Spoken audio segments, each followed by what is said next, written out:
Well, traders, another week for the history books, and I brought Mr. Jim Welsh from Macro Tides to break it down for you because, Jim, what do we Yeah. do here? I mean, this is crazy. It's crazy. Am I crazy for Yeah. thinking this is crazy, what we're seeing right now? No, I don't think so because, what President Trump is doing is attempting to change the patterns and, trade flows and things like that that have been built over the last 30, 40 years. And in effect, again, you go back to NAFTA in the mid 90s. More importantly, I think China joining the WTO in 2001. Uh, Again, what's happened is we've lost a lot of manufacturing. And what he's basically saying, how can you be a great nation if you aren't strong in manufacturing? Right. So this is the attempt to do that. It's a huge undertaking. It's not going to happen overnight. So, when you upset the apple cart, guess what? Some apples are going to get bruised. And we're seeing that. Um, so So, but Jim, okay, so let's just talk through this a little bit. We're looking at the potential of now we got a 90-day pause because that's happened, right? Since the last time we talked. It's hard to keep it all right. straight.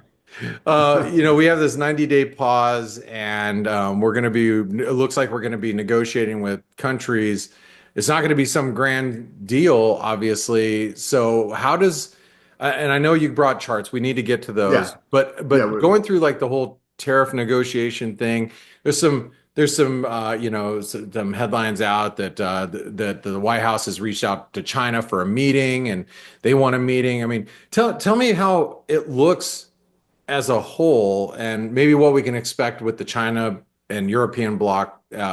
Mexico and Canada, now that's another thing, but let's Yeah. start with Yeah. China. Start with the two big kahunas, China and Europe. What does that look like to you? I think it's going to take time, obviously, because there's a lot to cover. And the important thing through all of this, Blake, that to me has become more apparent is that, yeah, we have tariffs, but we also have non-tariff trade barriers. So, Navarro was on TV talking about Vietnam specifically, but it applies to a lot of the other countries as well, where, yeah, they might have a tariff on certain goods, but then they've written laws internally within their country that raise the bar of accepting exports from the US to extremely high levels. And so this process isn't just, okay, let's negotiate whether we're going to have a tariff and how much and so forth, Yeah, so it's not but just the number, right? it isn't just the number. Now you're talking about, okay, we need you to change some of the laws that you have on your books that preclude accepting, agricultural products from the U.S. And well, that means those countries, if they agree, the trade negotiating team says, okay, now we got to go back to our country, and then I think most, if not all, get their legislatures to change the laws. So that non-tariff trade barrier stuff has the potential of being really sticky, I think. Getting down to a number that's okay, better is, I think, a lot easier than asking countries to change their trade laws within their country. Yeah, and I and So, I and I think people don't understand that there are a lot of really strict guidelines. Like if you're a US based company and you want to do business in China, it's not like you just, hey, I'm going to go throw up an office in China and I'm going to start doing business because we do business and we're going to do it in China. It's a lot more complicated than that. And so yeah, you're saying that the Trump administration needs to they're going to try to break down a lot of these barriers. It's not just okay, the blanket tariff tariff is number. this. Yep. There's more to it. And again, that's going to make the negotiations more challenging and probably take longer. But what's likely to happen is we're going to see the White House say, hey, we just signed a deal with XYZ country and we signed a deal with XYZ country. And, markets are going to be happy to hear that kind of news. But the big enchiladas, as you just pointed out, in terms of China, Canada, Mexico, and the EU, man, I just think that's going to wind up taking a little bit more time, be more involved. And of course, at any point in time in some negotiations, we reach an impasse and then we call each other's names, you know, Yeah. and then some time passes. Okay, all right, let's go back and talk again. And I Well, just that think that that's sounds like the something that I would process. do with my car dealership. Absolutely. Absolutely. And depending on how badly you want the car, Right. you're going back either, in an hour or 2 days or whatever, Sure. and depending on how badly he needs the sale. I mean, right now, if you're buying a car, I think dealerships kind of have you over the barrel. Ah, you're worried about tariffs. Well, we're not marking our cars down at all for you. I mean, Yeah. that's so a lot of behaviors are responding to what's happening. We're seeing, if you will, future demand getting sucked into now because people want to avoid the tariffs. But that means once they've made those purchases, that demand, is gone. Yeah. So the economy is likely to show more resilience in the very near term because of that impulse. But then that means there's probably more weakness than would have occurred otherwise as we go down the road. So, but again, you're right. What's happening is enormous. And I just think people, when you move from the status quo by a little bit, it's like, oh, okay. But when you take a leap from the status quo, a lot of people are almost incapable of understanding why it's being done and how it's being done.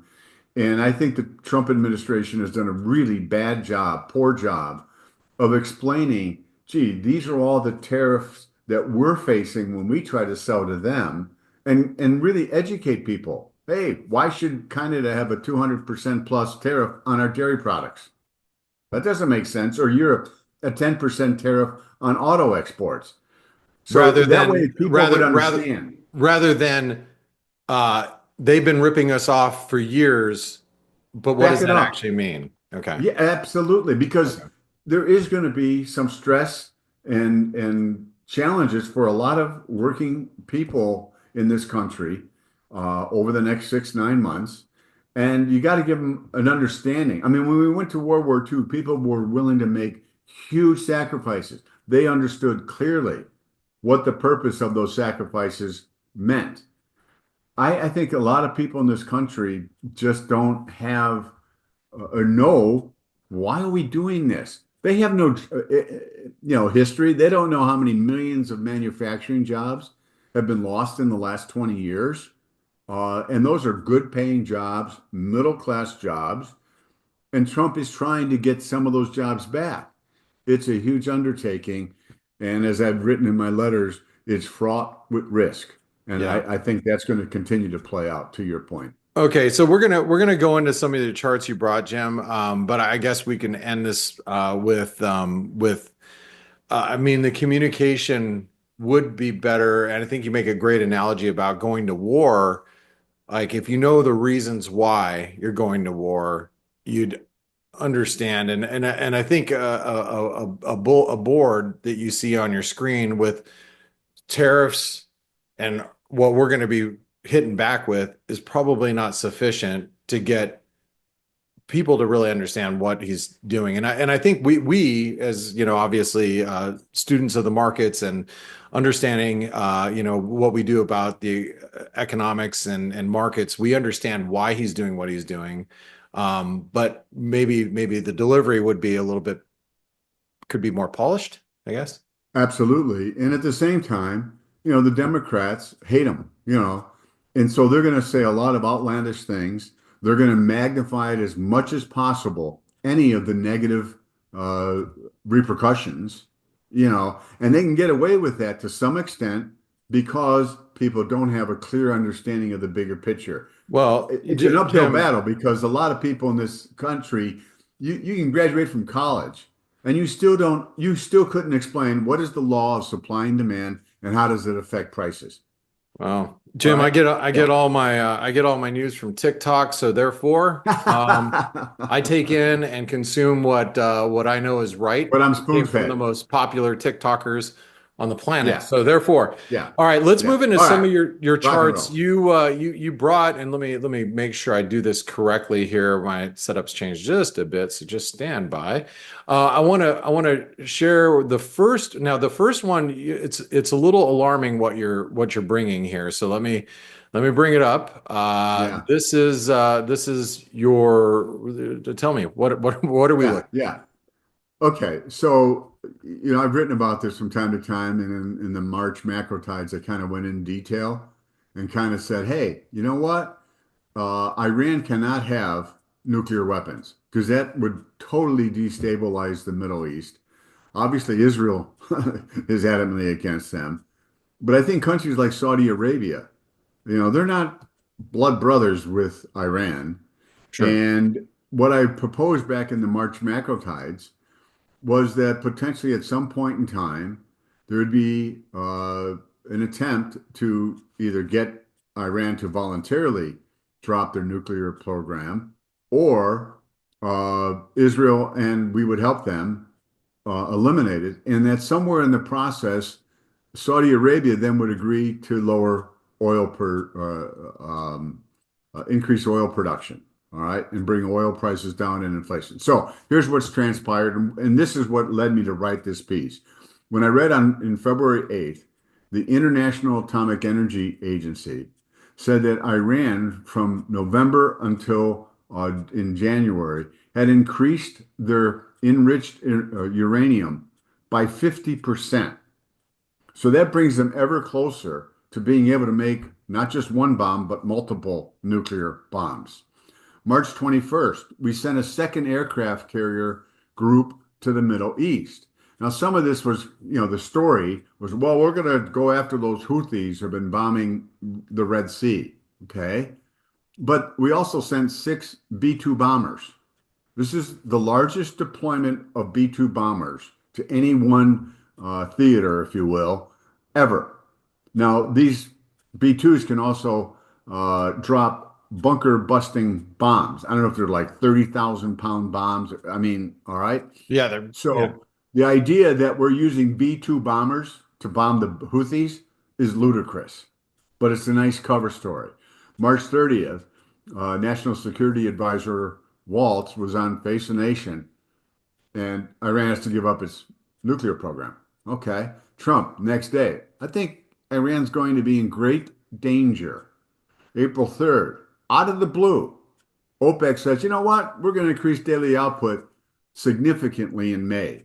Obviously, knowing full well that that would cause oil prices to drop. And in fact, I think oil dropped from $70 to about 57, 56 very quickly. Now, why that makes that interesting is Saudi Arabia and a lot of the other members of OPEC Plus derive most of their funding for their budgets, annual government budgets, from obviously oil revenue. Why would they do that? Voluntarily.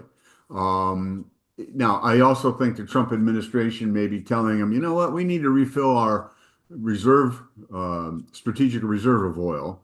So we'll be in there popping up oil prices a little bit as we make those purchases. Just, sidebar. All right.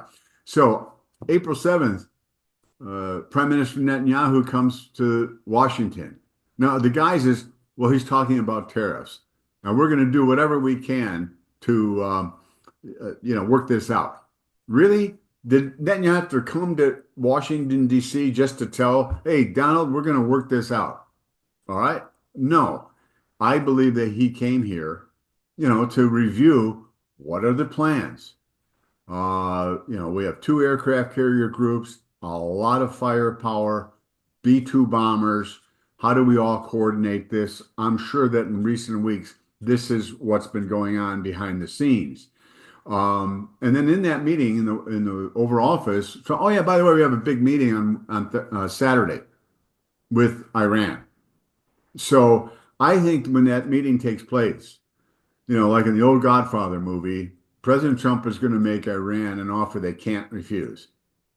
Either you dismantle your program entirely, or we'll take care of it for you. And I think now Iran, that's tough because they've wanted to have nuclear capability because they understand it's a game changer in the Middle East. It would Yeah. create a lot of power. Leading up to this, remember, they've used oil revenue to fund the Houthis, Hezbollah, and the Hamas in Gaza. Where'd they get all that money from? From oil revenue, which of course, President Biden reduced all the sanctions, allowed them to do more oil and so forth. Why? In hopes of getting a nuclear deal. Well, the reality is since President Obama and Biden, who pursued an appeasement policy, Iran is closer now than ever before to create a nuclear weapon. And you know what? I think there's a decision that's been made that that cannot be allowed to happen. And, so will Iran be willing to, let go of hopes and plans uh, quickly? We'll see. I mean, I think the fuse in terms of how much time they're going to have is going to be really short. Now, there is a risk. Could Iran shoot missiles at Saudi Arabia and potentially destroy some oil production facilities? That's a risk. I'm assuming in part why we have so much firepower there is to prevent that from happening. In addition, I think Saudi Arabia is going to say, hey, or Israel probably, hey, we'll do what we can to help too, to keep you safe. Remember, before the Hamas went into Israel, 2+ years ago, um, you know, Israel and Saudi Arabia were very close to signing a deal. Yeah. And, was that Iran's response to try to upset that apple cart from happening? I don't know the answer to those things, but I just think potentially we're coming to a crisis point with Iran, and it's going to be whether or not they strike out, in terms of sending a bunch of missiles wherever they can, or do they say, all right, I guess we're going to have to acquiesce. Now, these are, the mentality behind some of these folks is, hey, we have no problem with people putting bombs on their bodies and blowing a lot of civilians up. So are they going to be willing with that kind of mentality to just immediately throw their hands up and say, okay, Well, not everybody feels this way, Jim. Come on. Let's that. what do you mean? I mean, not that's not everybody's mentality. That's extremist mentality. Well, yeah, of course it is, but I'm talking about the people that are running Iran. Those people, I think, are more extreme than just about everybody else on the planet. They are, All but I right. doubt they would do that themselves. But anyway, Well, no, anyway, they have this other people to do that. right, right. We're Well, going to give your family money if you go do this. Okay, thank yeah, you. yeah. Well, anyway, it's neither here Anyway, nor there. But what you're saying is you believe that this is what might happen this weekend. well, sometime over the next week or so, Okay. it could happen Sunday night, Okay. before the market. I mean, I don't, I just think that if you line up these clues, things are going to come to a head. Okay, so the And next question is, and I don't know if this is your next chart or not, but how would the market react to something like that? well, we'll cover some of that stuff when we get to the market charts. Okay, all right. Well, let's Okay. talk about your next chart, which is about tariffs. So, Yes. So, China and basically this morning, China basically they came back, retaliated, and they said, "That's it. That's it. We're not doing this anymore. This is stupid. We can't, we're not gonna go any further than we've gone because then we just will just stop selling to you it's because it doesn't absurd. make any Right. sense." Right. So Right. where are we at here and what is this chart showing us? Okay. Basically, what this chart is showing is before all this started, the U.S. average tariff rate was 2.2%. So obviously, when you slap on huge tariffs on all the other countries, it would have been north of maybe 30%. So then President Trump rolled it back to 10%, but increased the tariffs on China. Well, China, their exports to the U.S. are a lot larger than the bottom 60 countries that sell us stuff. So if you weight the imports from other countries into the U.S., the average tariff rate is 23% because of the extraordinarily high tariff rate on China. But the bottom line is, if you look at this, it's 10% on all these other countries. That's up from 2.2%. So my point is the markets rejoiced when the rollback took place. But I think what happened yesterday is a little bit sobering, like, yeah, but they're still really high, and so what it means in terms of potential inflation is significant still, even though the tariffs have been rolled back. My guess is that as we work through the negotiations with individual countries, we're going to come to a meeting of minds, and that'll be measured as progress and a good thing. But I think yesterday the markets were starting to deal with the reality of, wow, we're somewhere north of 10% when you excluding even China. Yeah. So. Okay. So do you think it's going to be it's going to start to really weigh on people, basically? Well, it all depends on how long this stuff is. I mean, right now, we're seeing a positive reaction in the sense of people buying stuff before the tariffs really take place. Yeah. But if these tariffs are maintained for some window of time, the longer they're maintained, we are going to see an impact on inflation, and you're going to see consumer spending back off, because people are concerned. And, that's the other point is, okay, we got a 90-day window. Well, did that, create any more certainty around this subject? Not really. So Yeah. businesses that have been sitting on their hands in terms of, well, we're going to start spending money on this equipment or new plant, hiring people. Hey, you're still in the same boat. You still Yeah. don't know the answer to this stuff, Blake. So it's that uncertainty which kind of freezes the economy to some level, which obviously isn't great for growth. Sure. Sure. Okay. All right. Next chart you brought. Whoa, what is that? Okay. Okay.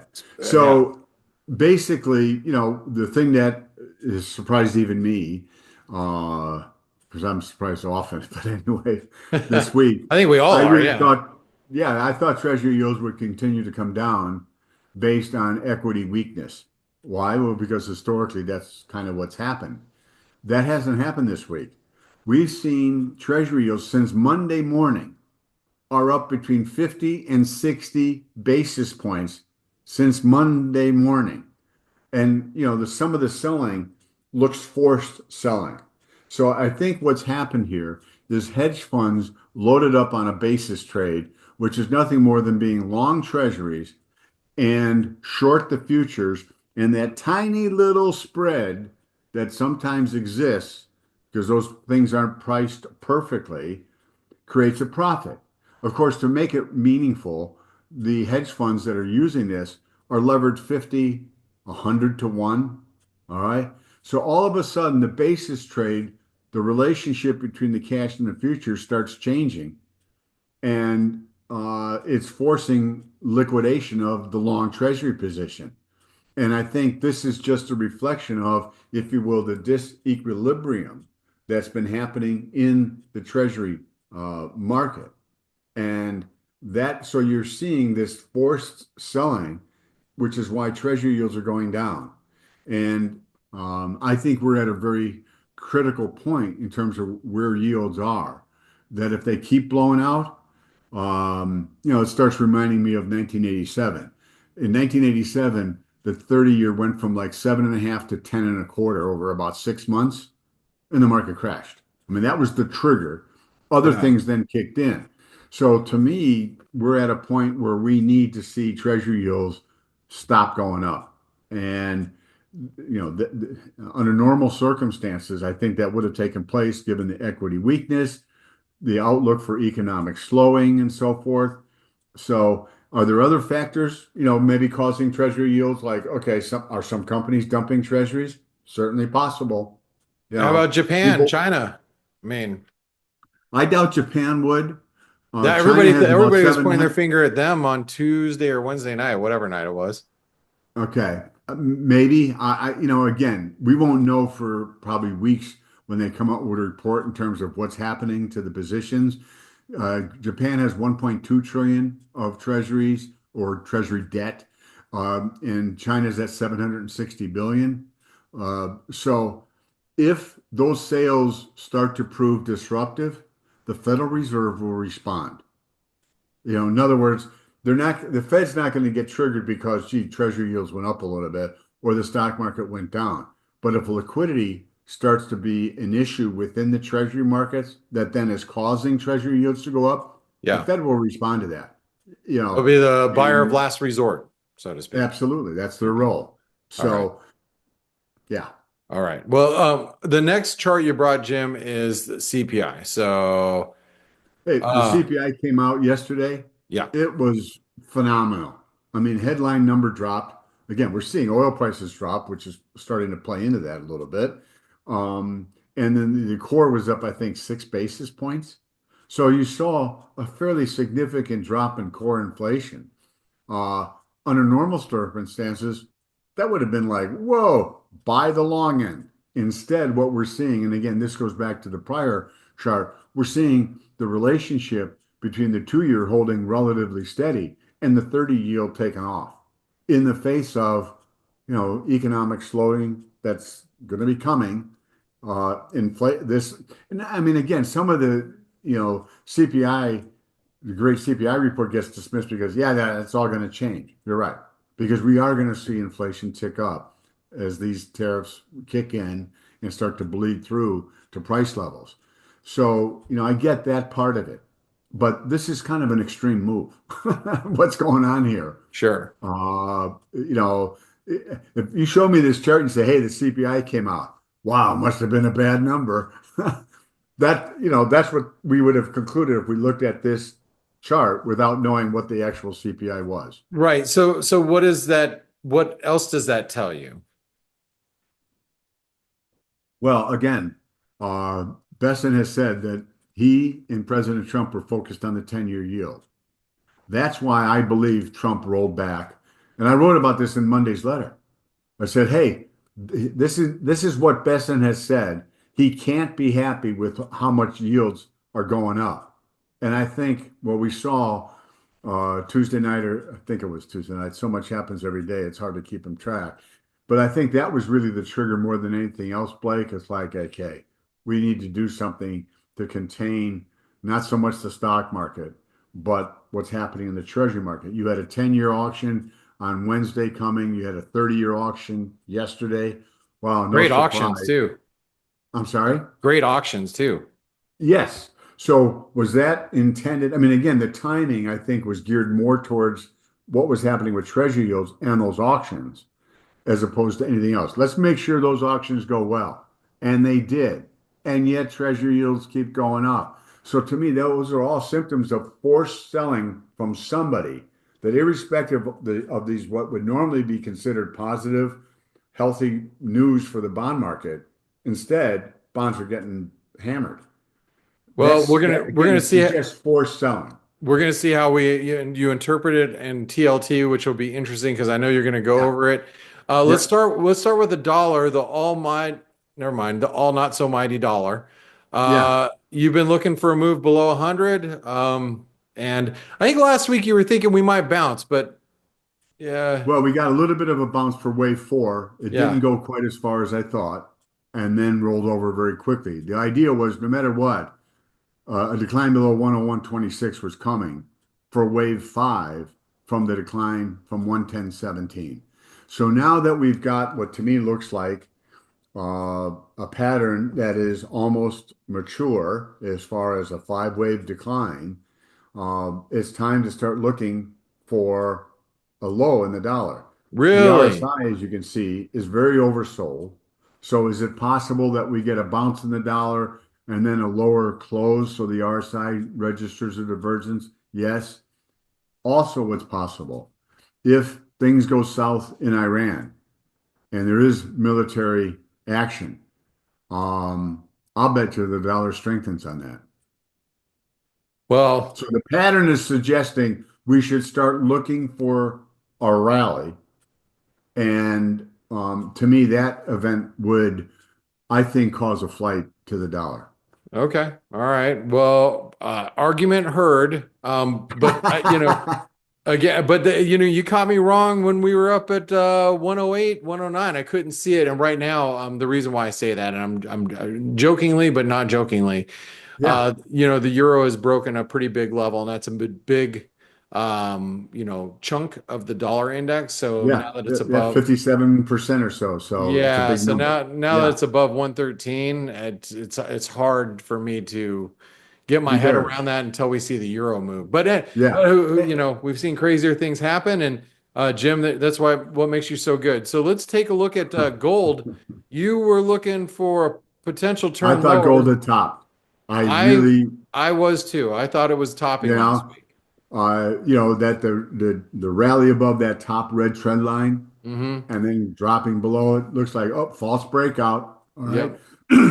Yep. Taking out the 3062 also was another level of support, but it did come down and hold that blue trend line. I thought we were getting Monday's letter. I thought, okay, we're set up for a bounce before it goes lower. Well, obviously that was wrong. This is another thing that makes me think that are some people betting on the idea that there could be something happening in the Middle East with Iran and they're buying gold, or is it just, hey, the dollar's so weak, you gotta buy gold? It's probably all of the above. But despite this extra strength, the RSI still hasn't confirmed. Now, there's a mathematical problem with RSI and MACD indicators. That, in other words, the way they're calculated, you can get non-confirmations and something can go up 4 or 5% if you've been building like the pattern we've seen in gold here, which is why I keep saying that using a 5 and 13 moving average of whatever the instrument is helpful so that you don't bet the farm on an RSI divergence. You need the price trend to start to go your way. Sure. And you can see there was a quick drop where the five did cross below. That was quickly reversed. And the last $75 or so of rally, or maybe even more, the five has been above the green line. So now it's just again waiting for the five to cross below the 13. And obviously, at some point in time, I think that blue trend line is going to get um, taken out. So I've been wrong with the way the gold has moved over the last week, Blake. My bigger picture view, though, is I think we're nearing, we're at a high, and I think gold's going to have a fairly significant pullback. But, you know, we use tools to try to come up with educated guesses. I like to call them educated guesses as opposed to just guesses.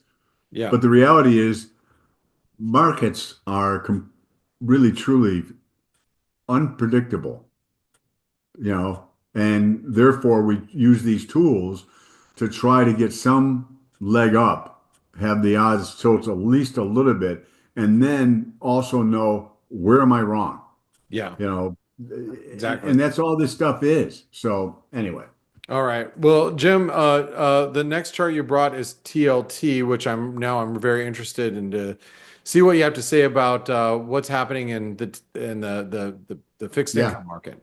Well, I thought we were going to see, that you had a rally to 92.79, a three-wave pullback. I thought we were set to go to 96.50-ish, and but said okay, stop at 91.80, which of course got triggered earlier this week. And the only bullish thing I can come out here is you can see, and TLT traded after I put this chart together. TLT traded down to 85.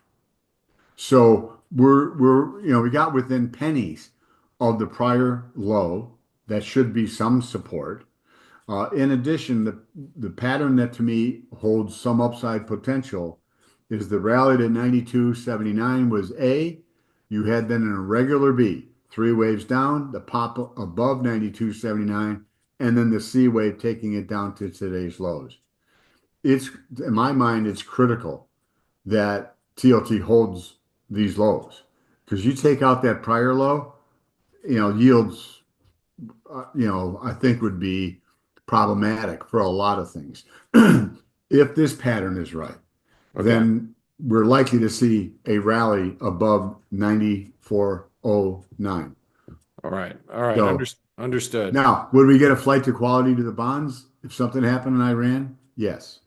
Yeah, at least temporarily, That may right? all, you know, Seems like that's temporarily. that's All a right. factor of life. Everything's temporary. All right. Now, most people want to hear Ah. what you have to say about the S&P. And I noticed once again you did not show the bottom of your chart, which suggests you're looking for a bounce. I'm just guessing here, but go ahead. Well, you can see, excuse me, the rally after Trump rolled back the tariffs rallied right up to where it broke down from. So okay, that's not a great sign. Wave one low is 5504. Well, taking out 5504 then would change this whole look of pattern from something more negative to, hey, that's only three waves down. Now you're going to get a bounce that could actually take you to new highs. It's possible. All right. What? And again, but you got to get above 5504 to even make that, I think, a possibility. What? We haven't done that. Okay. Now, what I do think is I think the S&P is going below 48.35. Okay. And if something happens in Iran, I'm not sure the equity market would take that well, at least initially. Well, you know So, how the markets are when if there's war, if it's not affecting us directly, if it's not in our backyard, we don't care. well, maybe that'll be true. Yeah. Now obviously, if something happens to any of the oil production in Saudi Arabia and some of the other OPEC countries, that would, all of a sudden oil's at 75, $80. Right. Well, that would matter, you know. Well, I just want to say I'm being a little flippant here. And It's okay. it's really it's one of those things that equity markets seem to brush off pretty much everything. But when I always like to say when equity markets they care, they don't care until they do, and then when they do, you don't know why. They just do, and you're like, oh my God, it's the Yeah. tariffs, it's Iran, it's this, it's that, and next thing you know, it's like, well, you didn't care about anything, for the last Well, you know 10 what years. happens in a bull market? You're 100% right, Blake. In a bull market, the economy during most of a bull market is in really pretty good shape and things happen, but people don't care. In a bear market, more bad things happen and people care. Why? Because the economy's either weakening, going into a recession, or already in a recession. Sure. And that's, I think, a big difference, between bull and bear markets. Now, I have an indicator called the major trend indicator. A week ago, yesterday, it signaled a bear market. So that doesn't mean we go straight down. It just means the odds that we've made an important top. And again, 2 months ago, we were talking about the advanced decline line not confirming that boded for at least a 7 to 10% correction or worse. And so, things are lining up that becoming more defensive makes sense. So, um, there'll be significant rallies. Like if you really want to look out what happens, look at from 2000 to 2002 and from 2007 to March of 2009. You'll see some enormous rallies, like 15% rallies, and then going down to a lower low. What happened this week? We've been trending down. The news is all negative. People are bracing it. So you've got a lot of people short. Then you've got people that are long only kind of, but they start hedging. And then you've got people like, okay, I raised some cash. I'm waiting to deploy it. I'm not ready yet. And all of a sudden that happens. The shorts get slaughtered. The people with hedges have to buy to unwind some of their hedges. And Yeah. some of the people that had some sideline cash kind of put money to work. It all happened in, 3 hours. Yeah. Anyway, that's what happens in bear markets is sentiment gets as an extreme, positioning gets to extreme, some positive news, and you just get unbelievably sharp rallies. So, we just have to be mindful and then try to be tactical in that kind of environment because the market does seem to care more about negative stuff in a bear market than Yeah, in a for bull sure. market. For sure. Well, Jim, thank you for walking through just another crazy week. If you guys and gals enjoy these conversations that Jim and I have, make sure you give us a thumbs up.